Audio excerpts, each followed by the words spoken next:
Welcome to the deep dive. Today we're going straight into a really fascinating and complex question, the role of religion in society.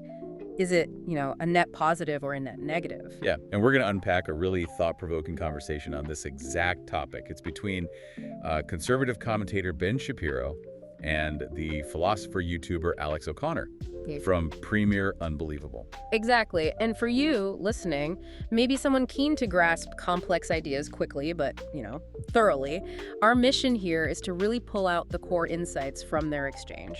Think of it as your shortcut, maybe.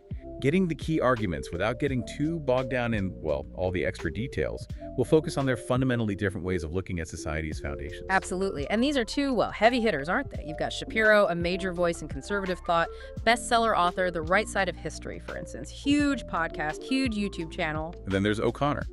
Philosopher, runs the Within Reason podcast, very popular. His online videos tackling big idea. They've got millions of views.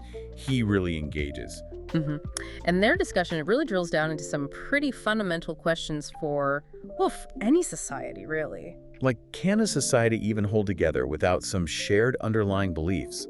What are the absolute essential principles? The things that underpin how we organize ourselves? And crucially, where do our ideas of right and wrong, morality, ethics, where do they actually come from? And the whole thing kicks off with something Shapiro calls the atheist delusion. Okay, right. Let's get into what he means by that. Shapiro starts off and he says, look, he doesn't think you can use logic, just pure reason, to definitively prove or disprove God's existence. Which is interesting straight away, isn't it? He's not actually trying to argue for God, not at this point. He's looking at atheism itself. Yeah, he's focusing on what he sees as maybe an inconsistency within atheistic thought. The assumptions atheists might be making without realizing it. Exactly. Shapiro's argument is basically that atheism, when you look at how people live it, relies on certain principles that he thinks are, inherently faith-based, even if atheists wouldn't call them that. Right. And he points to a few key ideas. Things he argues don't just pop out of the natural world or, evolution, but things we use constantly. Things O'Connor himself relies on in his work. And these principles, according to Shapiro, are things like free will.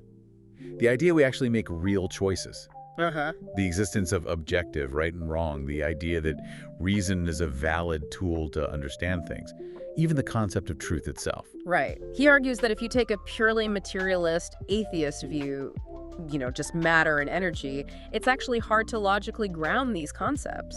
He makes a pretty strong point, I think.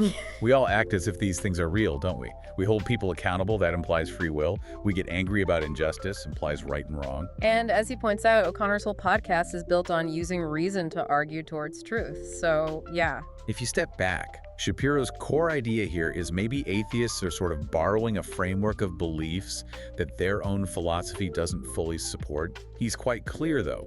This isn't proof of God. It's a challenge to atheism's internal logic. Okay, so then O'Connor responds. And especially when they dig into free will, this is where the debate really ignites. Yeah, and he actually agrees with Shapiro's first link. Yeah. He says, if there's no God, then there's no free will in that traditional sense. Right.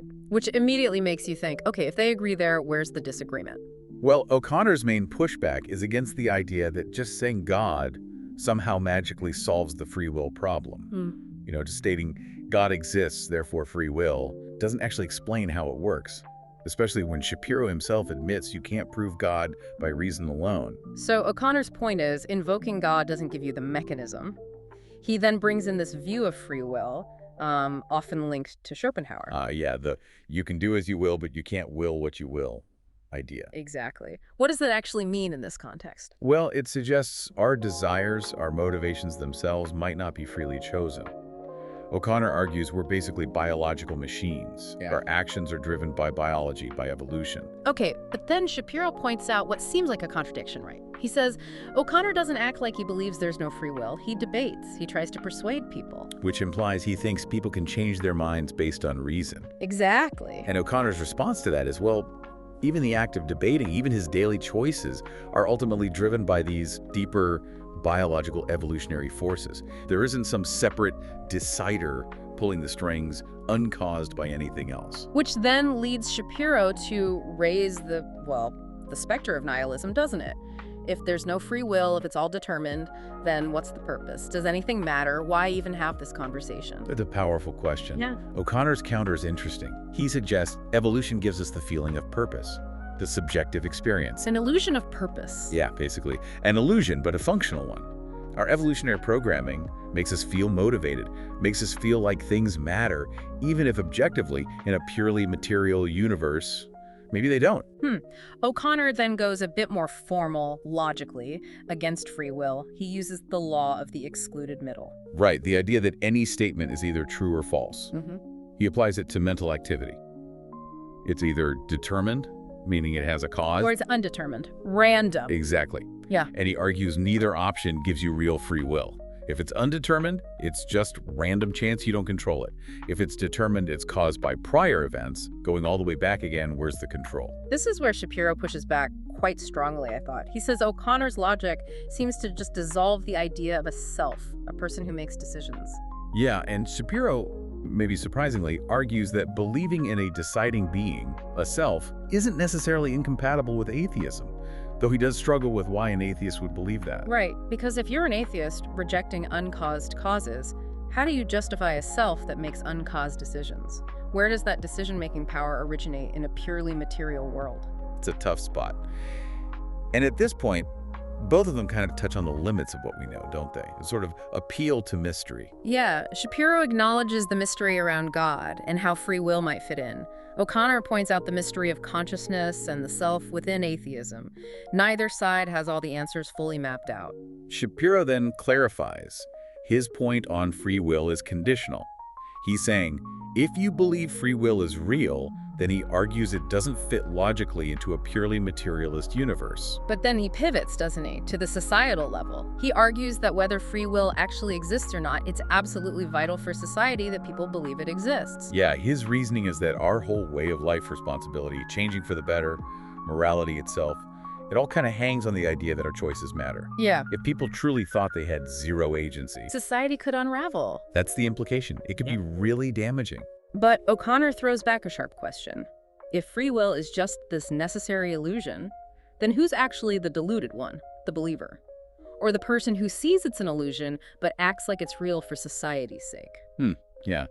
From O'Connor's angle, maybe this widespread belief in free will is just a helpful fiction, something that evolved because societies where people acted responsibly just worked better, even if the underlying premise wasn't technically true.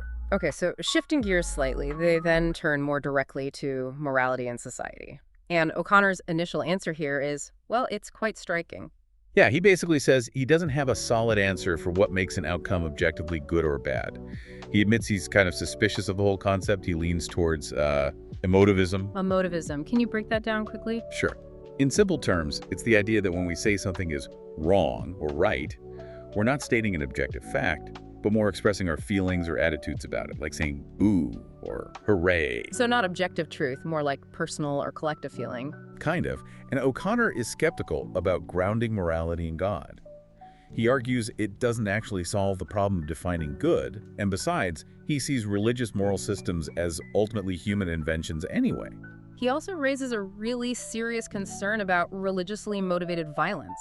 You know, when people believe God commands an action. It could become impervious to reason or law. Right. Potentially very dangerous. Exactly. Now, Shapiro counters this by arguing strongly for moral absolutes, standards of right and wrong that exist outside of just what individuals want or think. And he sees religion as historically crucial for establishing and maintaining those shared moral foundations. He genuinely believes a society without that kind of fundamental moral agreement, those absolutes, is really heading for trouble. It undermines everything, even basic ideas like equal justice. He even mentions that book, The Weirdest People in the World, to back up the idea that Western morality has these deep biblical roots, making it somewhat unique. Right. And he also makes the point that belief in God can give individuals strength against negative impulses. He points to social science suggesting religion correlates with, say, more charity, stronger communities. Though he does acknowledge his own specific religious beliefs influence his view there. Of course.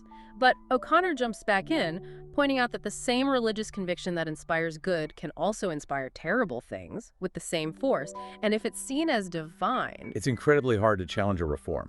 Exactly. He brings up historical examples of religion being used to justify oppressing women, discriminating against gay people, fighting scientific progress like with Galileo, slavery. He questions how religious traditions that often oppose these progressive movements can now sort of claim credit for them. Shapiro's response is interesting. He says, well, hang on. Many key figures in those movements like Wilberforce fighting slavery or scientists like Newton were deeply religious. His point is, they used reason within their religious framework to understand and apply their beliefs better. Right, so Shapiro sees a big difference between debating within a shared moral framework, which he thinks religion provides, and having no shared framework at all. The first, he thinks, can be productive. The second leads to chaos.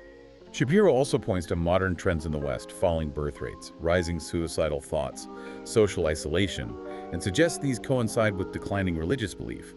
He even drops that Voltaire quote. About his maid needing to believe in God so she wouldn't steal his silver. A pragmatic, if cynical, take. It's a very pragmatic take. Then the conversation gets into this subtle distinction. Can atheists be moral people? And both agree, yes, of course. But the deeper question is, do you need God to ground the very concept of goodness, to make it objective, not just opinion? And this leads them into the really thorny issue of interpreting Scripture, especially around slavery. Those passages in Deuteronomy, Numbers 31. They're tough. Very tough. Shapiro argues for seeing gradual moral progress within the texts. He says if you compare biblical law to older codes, like Hammurabi's, you see a move towards more humane rules, relatively speaking. OConnor, though, strongly objects. He finds the idea of proactively immoral commands attributed directly to God in Scripture deeply troubling. Irreconcilable, really. He gives specific examples that are hard to hear, frankly. Shapiro tries to contextualize them historically, suggests they were regulating existing, often brutal practices within the norms of that time, humanizing them perhaps as much as possible then. Using that analogy of God speaking to people on a level they could understand at that point in history. Right. But OConnor clearly remains deeply uncomfortable with commands that seem, from our perspective, just wrong, being framed as divine. Okay, so looking towards the future, how do we maintain social cohesion? OConnor suggests a secular path. Yeah, he argues we should promote positive values, family, responsibility, community based on reason and human well-being, not rely on declining religious belief. But then he poses a sharp challenge back to Shapiro's line about utility. If you think religion is useful but don't actually believe it's true, how do you honestly raise your kids? It puts the focus back on belief versus utility. Can you authentically promote something just because it seems socially beneficial? There's a quick revealing moment where they clarify if OConnor knows or believes religion is untrue. He says it's his belief. And Shapiro makes an interesting observation there, that sometimes atheists seem more certain in their non-belief than religious people are in their belief, who often grapple with doubt. So Shapiro offers a practical idea for someone in that position, seeing the utility but not believing. He suggests, well, present both sides to your kids. The atheist view, the religious view, let them decide. Interesting approach. And finally, Shapiro gives his vision for a better society. What does he think we should do? He argues for re-engaging with social institutions, very much including churches and synagogues, mosques. He sees these institutions with God as a sort of capstone, as vital for reinforcing good values, providing support. Contrasting that with a purely individualistic way of living. Exactly. He thinks we need those mediating institutions for social health. So bringing it all together, this conversation really highlights some shared ground, like that initial link between God and free will, but also massive disagreements, especially on morality's foundation and religion's overall impact. Yeah, they definitely didn't land on a simple good or bad verdict for religion. But the exchange really throws the complexity of it all into sharp relief, doesn't it? Absolutely. What really struck me, though, was that despite these deep, fundamental differences, both Shapiro and OConnor really committed to using reason and argument. They engaged. Which is maybe an encouraging sign in itself, for how we discuss these big, difficult topics. Definitely. So, as you, the listener, reflect on this deep dive, maybe think about the role belief, whether it's religious or secular, plays in shaping your own values, and maybe the values of your community, your society. Yeah, which arguments from Shapiro or OConnor resonated most strongly with you? And maybe even more importantly, why? That's something to chew on long after we finish up here.